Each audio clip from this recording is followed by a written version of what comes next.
Clock tower কিন্তু আমার হেরাম শরীফ আছে না, হেরাম শরীফ ভালো করে ছবিটা খেয়াল করে দেখবা। হেরাম শরীফের এই যে ক্লক টাওয়ার আর হেরাম শরীফের যে দেওয়াল গড়িটা ওয়াচটা, ওই ক্লক টাওয়ারটা সেম টু সেম। এর সামনে যে একটা ছোট্ট করে একটা ঘর বানানো হয়েছে, গিয়াজ এনিমির সাথে যে ওই গোটা যে ফাইট করতেছে, এটা লিখে হেরাম শরীফ, এটাকে হেরাম শরীফ বুঝাইছে। ইহুদি নাস্তিকেরা গেরিনা, এটা মানে আমাদের মুসলমানদেরকে মানে ইমান নষ্ট করার জন্য, আল্লাহর প্রতি বিশ্বাসটা নষ্ট করার জন্য এই গেমটা তৈরি করা হয়েছে, এই লোগোটা দেওয়া হয়েছে।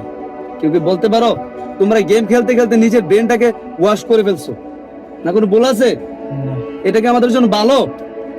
এবং কি এই যে মুসলা দেখলাম যে এই যে কলকটার সামনে মুসলা দিয়ে রাখছে ইফতারের পার্টির জন্য, এবং কি সিঁড়িতে লাইন ধরে একটা সিধা করে একটা পার্টি দেওয়া আছে।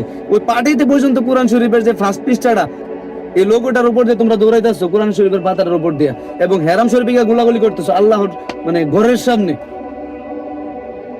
দুনিয়াতে তো স্থান থাকতে কেন ওই যে কাবা শরীফের এই স্থানটা গেমের মধ্যে ইনস্টল করা হবে? এটাকে তোমরা ভাবতে পারছো? আস্তে আস্তে এমন পর্যায়ে যাইতেছে তোমাদের মাথা থেকে আল্লাহর প্রতি বিশ্বাসটা আস্তে আস্তে নষ্ট করে দেওয়া হইতাছে। তোমরা নিজেরা ইসলাম আর ইসলামের মানুষেরা তোমরা যুদ্ধ করবে। ইহুদি নাস্তিকেরা কিন্তু ওদের সাথে কিন্তু আমাদের যুদ্ধ করতে হবে না।